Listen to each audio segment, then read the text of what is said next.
ଏତେ ମାର୍କା ଅଣ୍ଡିଆ ହେଇଛି ଏତେ ଶୁଣୁନାହିଁ। ପକେଟ ହାତଟା କାଢା। ତ ସୁଇଚ୍ ଖରାପ ହେଲା ନା କିଛି ଜାଣି ହଉନି। ଜୟ ଜଗନ୍ନାଥ ସାଙ୍ଗମାନେ, ଆଉ ଏକ ନୂଆ ଭିଡିଓରେ ଆପଣଙ୍କୁ ସ୍ୱାଗତ ଜଣାଉଛି। ତ ଆଜି ସକାଳୁ ସକାଳୁ ବହୁତ ଶୀତ। ତ ଶୀତରେ ମୁଁ ଆଜି ସବୁ ମୋ ଡ୍ରେସ୍ ଆଉ ଜ୍ୟାକେଟ୍ କାଚିବା ପାଇଁ ଦେଇଦେଇଛି ଘର ପାଖରେ। ତ ସେଇ ଶୀତରେ ମୁଁ ଆଜି ଆସିଛି, ମାନେ ଏତେ ଶୀତ କରୁଛି, ମାନେ ବହୁତ କୁଙ୍କୁଡ଼ି ମୁଙ୍କୁଡ଼ି ମୁଁ ଚାଲିଛି। ତ ମୁଁ ଆସିଛି ଏବେ ବିଲକୁ। ତ ବିଲରେ ତ ଦେଖିଲା ବେଳକୁ ମାନେ ମୋ କାକାର ତ ଧାନ କାଟା ହେଇନଥିଲା। ତ ସେଇ ଧାନ କାଟା ଦେଖିବା ପାଇଁ ମୁଁ ଆସିଥିଲି। ଆସିଲା ବେଳକୁ ଅଣ୍ଡିଆ ବସିଯାଇଛି। ଅଣ୍ଡିଆ ମାନେ ସବୁ ଧାନ ସବୁ ତ ଘୁଡ଼ିଲାକୁ ଯାଉନାହିଁ, ଭୁସିବା ପାଇଁ ଗୁଡ଼ଉଛି।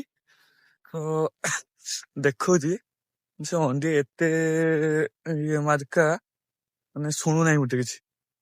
ମାନେ ଗୁଡଉଛି ଅଣ୍ଡିଆରୁ, କେତେ ଘୁରିଲା ପରେ ଯାଉଛି, ମାନେ କେତେ ତାକୁ ମୁଁ ଫାପୁଡିଛି ଦେଖିବ। ବଲ୍ ଇଏ କେତେ ଫାପୁଡି ସାରିଲା ପରେ ସେ ଯାଇଛି, ମାନେ ଗୁଡେଇଲା ଯାଇଛି। ବେଡା ଭାଙ୍ଗିକି ଆସିଛି। ବେଡା ଭାଙ୍ଗିକି ମାନେ ଯେତେ ଗୁଡେଇଲାକୁ ଯାଉନଥିଲା, ଯାହା ଏବେ ଯୋଉ କେତେ ଇଏ କଲା ପରେ ଯାଇଛି।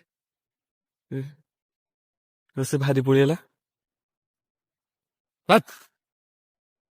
ଚାଲ ସବୁ ଖାଇଦେଲୁ। ଏଇ ଶୀତ ବି ହେଇଛି। ଏଇଠି ପାଖରେ ମୁନାର ଘର, ମୁନାକୁ ଡାକିଲାକୁ ଶୁଣୁନାହିଁ। ମୁନା, ए मुन्ना भाई, नहीं सुनता, मेरा बात नहीं सुनता अभी तो। उनको ସୂର୍ଯ୍ୟ ମିଳିଲାନି। ଦେଖାନ କୁହୁଡା ବି ହେଇଛି, ସେ ଶୀତ।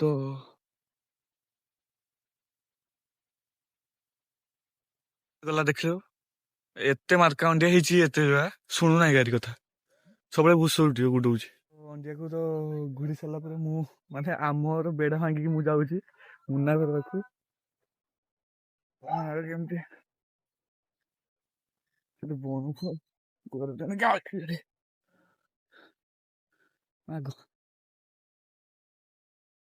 ତ ଏଇଠି ମୁନା ଘରକୁ ପହଞ୍ଚିନି।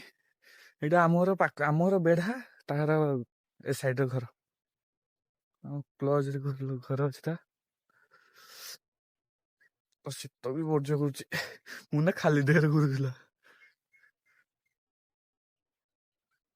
ମୁନା କାହିଁ ତୁ ଥରେ କହ, ସେ ଆଳୁଦମ ଇଏ କହ ଟିକେ, ମୁଁ ଥରେ ଦେଖେ।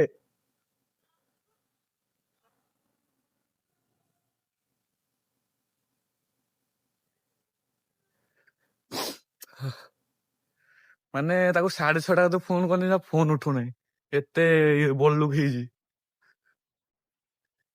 କାହିଁ ହେଲୁ ନା ବେ, ବାହାରକୁ ଆଇ ଟିକେ, ମାନେ ତୋ ଘରକୁ ଆଇଲେ ତତେ ଡାକିତେ ହବ ତ।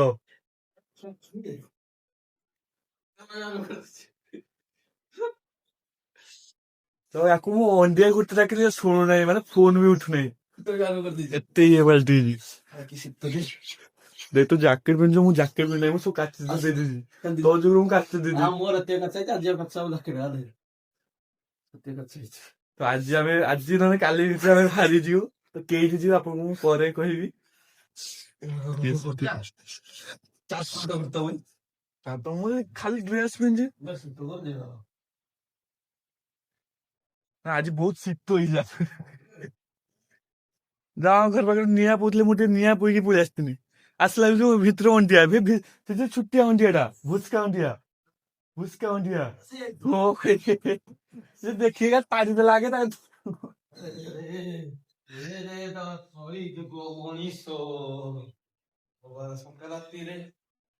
ଶନିବାର ଯେ ମାନେ ଏତେ ଦେଖିପାରୁଛ, ପୁରା ଛୁଆ ମାନେ ପୁରା ଭର୍ତ୍ତି ଆମ ଛକର।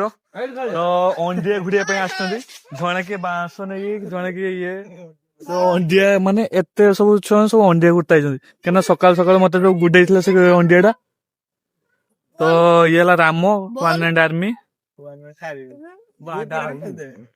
ତ ସବୁ ଆସୁଛନ୍ତି ସେ ଅଣ୍ଡିଆକୁ ଘୁରିବା ପାଇଁ। ତ ଯିବେ ଏବେ ରାସ୍ତାରୁ ଅଣ୍ଡିଆ ଘୁରିକି, ଅଣ୍ଡିଆ ଘୁରି ସାରିଲା ପରେ ଆମକୁ ମୁଁ ଥଣ୍ଡା ଦେମି। ତ ଚାଲନ୍ତୁ ଯିବା, ସ୍ପେଶାଲ ଫୋର୍ସ। ଚାଲନ୍ତୁ, ଚାଲ ସତ୍ୟବତୀ ଚାଲ। ଦେଖିବା ମୋ ଭାଇ ବି ଧରିଛି ଗୋଟେ ବାଁଶ, ଅଣ୍ଡିଆ ଗୁଡେଇବା। ତ ସେ ଅଣ୍ଡିଆ ଗୁଡଉଛି। ଚାଲ ଚାଲ ଚାଲ ତ ମୁଁ ତ ଭିଡିଓରେ ମୁଁ ପକେଇଛି ତ ଆମ ଛକରେ ଆସି ଆଳୁ ପୁରା ମାନେ ବିକ୍ରି ହଉଛି 250 ଟଙ୍କା। ମୋ ମାମୁଁ ଯାଉଛନ୍ତି କେଜି 2 କେଜି ପାଇଁ ଆଣିତେ ଯାଉଛନ୍ତି। ଏ ଲଜ୍ଜାର ବିଷୟ ଆମ ଛକର ମାନେ 250 ଟଙ୍କାରେ ପୁରା ମାନେ 50 କିଲୋ ଭାବି ପାରୁଛନ୍ତି। ତ ସେଇ ଜାଗାରେ 50 ଟଙ୍କାରେ ଏତିକି ଆଳୁ ନେଇକି ଆଉଛନ୍ତି। ତ ଛାଡ ଛାଡ ଏ ଯୁଗକୁ ବୁଝିବା ପୁରା ଓଲ୍ଡ ଲୋକକୁ ବୁଝିବା ପୁରା ବୃଥା। ତ ଛାଡି ଦିଅନ୍ତୁ ସେ କଥା। 50 ଟଙ୍କାରେ ଏତିକି ଆଳୁ ମୋ ମାମୁଁ ନେଇକି ଆଇଛନ୍ତି। ଆଉ 100 ଟଙ୍କା ହେଇଥିଲେ ମୋର ମାନେ 25 କିଲୋ ଆଳୁ ପାଇଥାନ୍ତୁ। ମୁଁ ତ କିଛି କହିବିନି ମୋ ପାଖରେ ଆଉ ଅଲଫାଜ ନେଇ ତୁମାର लिए କିଛି कहने के लिए। ବୁଲିକି ଏବେ ସବୁ କାମ ସାରି ଆସିଛି ଘର ପାଖରେ। ତ ଖାଇ ଖାଇକି ମୁଁ ଆସିଛି ବାଡିକି। କାହିଁକିନା ଆମ ଯେତିକି ଯେ ସବୁ ପନିପରିବା ଚାଷ ହେଇଛି ତ ସେଇଥିରେ ମୁଁ ପାଣି ଦବାକୁ ଆସିଛି। ତ ଦେଖୁଛି ତ ଆପଣଙ୍କୁ ତ ମୁଁ ଦେଖେଇଥିଲି ମୁଁ ଆମ ଘର କିଛି ଚାଷ ହେଇଲା ତଥାପି ମୁଁ ଦେଖୁଛି କଣ କଣ ଚାଷ ବି ହେଇଛି। ତ ଏଇଟା ହେଲା ମୋର ଆଳୁ ଚାଷ। ଏଇଟା ପିଆଜ ଗଛ ଲଗା ହେଇଛି ପିଆଜ ଗଛ। ଏଇଟା ହେଲା ଆଳୁ ଚାଷ ହେଇଛି ଏ ସାଇଡରେ ଆଳୁ। ତ ମୁଁ ଆସିଛି ଆଳୁ ଗଛ ପାଣି ଦେବା ପାଇଁ। ଆଉ ପିଆଜ ଗଛ ବି ପାଣି ଦେମି। ତ କାଲି ବର୍ଜ୍ୟ ପାଣି ଦେଇତେ ମାନେ ଓଭର ଟାଇମ ହେଲା ତ ପାଣି ଦେଲେନି ତ ଆଜି ମୁଁ ପାଣି ଦେମି। କାକ ଛାଡିଗଲାନି। ତ ଏଇଟା ହେଲା ପିଆଜ। ଏଇଟା ବହୁତ ବେଣସୁ ଲଗା ହେଇଥିଲା। ପିଆଜ ବାଟ ବହୁତ ବେଣସ ଲଗେଇ ଦେଇଥିଲା। ତ ମୁଁ ଏଟା ପାଣି ଦେମି। ପାଇପ ମତେ କାଢିତେ ହବ ଏକା। ତ ଏଇଟା ହେଲା ଆମ ଗଡିଆ ପାଖରେ ବଣ ହେଇଗଲାଣି ଫୁଲ। ତ ଏଇଠି ଆମ ମଟର ବଇଛି ସେଲୁର ପାଣି ଦେବି ମୁଁ। ଏକା ସବୁ କରତେ ହବ।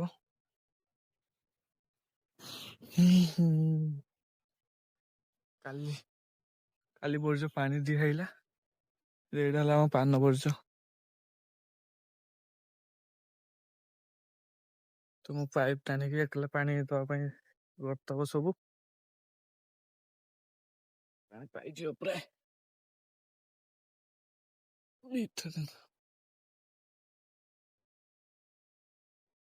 ଗାଁ ର କାମ ସବୁ କରିବା ପାଇଁ ପଡେ। ଗାଁ ଲାଇଫ ଏମିତି। ସହର ଉଠିବୁ କାଇଁ ଜବ୍ କାଇଁ ଇଏ ସହର।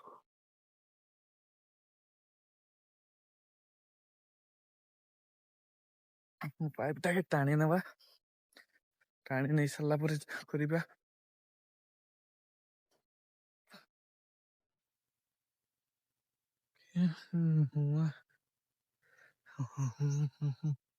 ତ ଦେଖୁଛି ପାଇପ୍ ଟା ବର୍ଜ୍ୟ ଭିତରେ ପାଇପ୍ ଥିଲା।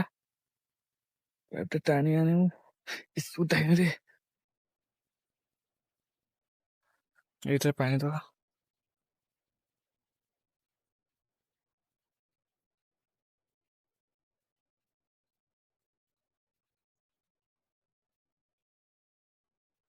ଏଇଟା ଲଗା ହେଇଛି ଆମ ଅମୃତଭଣ୍ଡା ଗଛ। କେତେ ସୁନ୍ଦର ଦେଖିବାକୁ ପୁରା।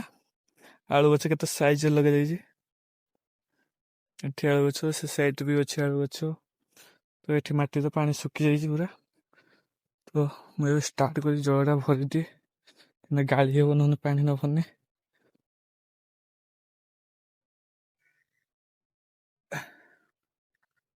ତ ଯେଉଁମାନେ ଗାଁରେ ନିହାତି ଭିଡିଓ ଦେଖୁଥିବେ ନିହାତି କମେଣ୍ଟ କରିବେ ଗାଁର କେମିତି କିସ କାମ କେମିତି କିସ ଚାଷ। ତ ଆପଣ ତ ଜାଣିଥିବେ କେମିତି ଗାଁର ଯାହାଙ୍କ ଜମି ବାଡି ଥିବ ତ ସିଏ ତ ଚାଷ କରୁଥିବେ ନିହାତି। ତ ଏଇଠି ଆମ ମଟର ଫଟର ଅଛି ସବୁ ଠିକ ଅଛି। ଖାଲି ମଟର ଷ୍ଟାର୍ଟ କରିଦେଇ ଚଲେଇଦେଲେ ହେଇଯିବ।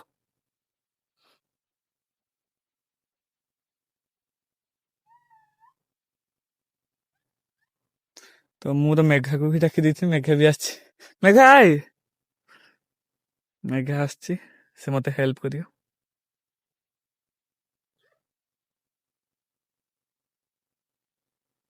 ପାଇପ୍ ଧରିବି ଯେ କେଇଠିକି ଯିବୁ କେନେ ତ ଦୋକାନ ଜିନିଷ ଖାଇତେ ମନା କରିଥିଲା ଯେ ମା କହିଛି ଅମୁଲ ଖାଉ ଖାଲି ଅମୁଲ ଆଇସ୍କ୍ରିମ ଖାଉ କେନେ ତ ମୁଁ ଜୋରରେ ଦେଇଦିଏ। ମୋବାଇଲଟା ଧୋ ଭିଡ଼ିଓ ଚାଲିଛି ଭିଡ଼ିଓ ମୋଟର ଷ୍ଟାର୍ଟ କରିଦେ ଦେଖିନି କହିବି ମୁଁ କଣ ଦେଖିଛି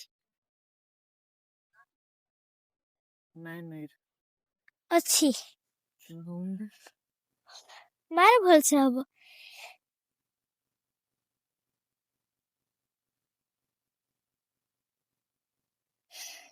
ଭଲସେ ମାରିଦେଲେ ହବ ହଉନାହିଁ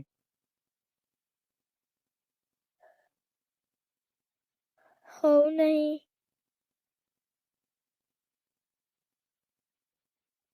ବହୁତ ଟେନସନ ବିଷୟରେ ମୋଟର ଷ୍ଟାର୍ଟ ହଉନାହିଁ ମୋଟର କରେଣ୍ଟ ଆସୁନାହିଁ କି ଜାଣିନି ହୁଁ? ଜାଣିନି ଦେ ମୁଁ ଘର ଗୋଟେ କଲ୍ କରେ ଦେ ମୋବାଇଲଟା ଦେ ଆଉ ମୋଟର ଷ୍ଟାର୍ଟ ହଉନାହିଁ ତ ମୁଁ ଦେଖଉଛି କରେଣ୍ଟ ଆସୁନାହିଁ ନା କିସ ମୋଟର ମୁଁ ଚାହିଁକି ଜଳ ପାଇଁ ମେଘା ବି ଆଇଛି ମୋଟର ଷ୍ଟାର୍ଟ ହଉନାହିଁ ମାନେ ମୁଁ କରେଣ୍ଟ ଆସୁନାହିଁ ପ୍ରାୟ ବୁଡର ଦେହ ଟ୍ରାଏ କଲେ ଆସୁନାହିଁ ଦେ ନାଇନ ଅଛି ନା ଦେଖତ ଅଛି ନାଇନ ଦେବାକୁ ଆସିକି ଯାଉ ନାଇନ କରେଣ୍ଟ ଆସୁନାହିଁ ଆମ ମୋଟର ପାଖକୁ ତ କିସ ପାଇଁ ଆସୁନାହିଁ ଦେଖିତ ହବ ତ ସୁଇଚ ଖରାପ ହେଲା ନା କିସ ଜାଣି ହଉନାହିଁ ମୋଟର ହଁ କିଛି ପକେଇଲା ମୋଟର ନାଇନ ଆସୁନାହିଁ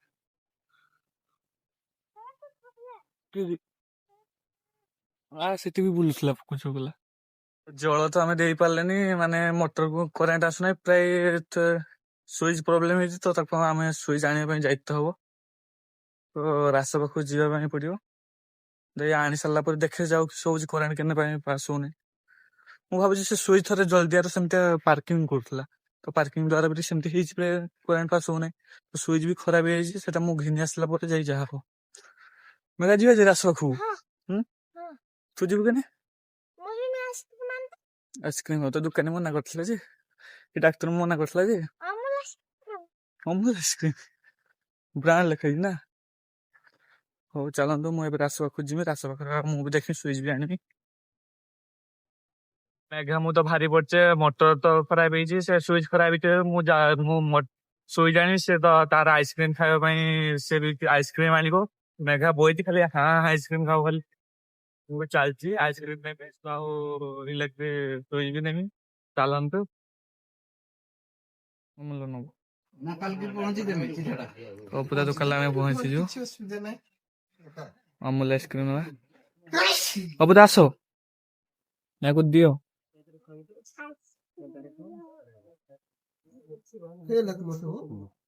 ମେଘା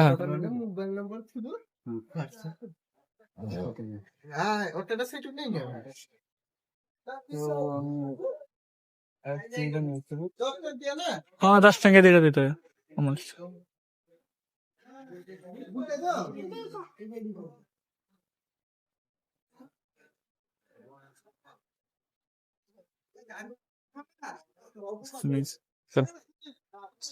ନେଇ ସାରିଲେ ପଳେଇଯିବେ ତ ନେଇ ଆସିଛୁ ସିଏ ବି ଆଇସ୍କ୍ରିମ ହଉଛି ମେଘା ତ ଚାଲନ୍ତୁ ଘର ପାଖକୁ ପଳେଇ ଏବେ ଆମେ ଆଇସ୍କ୍ରିମ ନେଇକି ଘର ପାଖକୁ ପଳେଇ ଆସୁଛୁ ତ କହୁଛି ଘରକୁ ଆମେ ଯାଉଛୁ ଛୋଟ ଛୋଟ ପିଲାମାନେ ବି ଆସୁଛନ୍ତି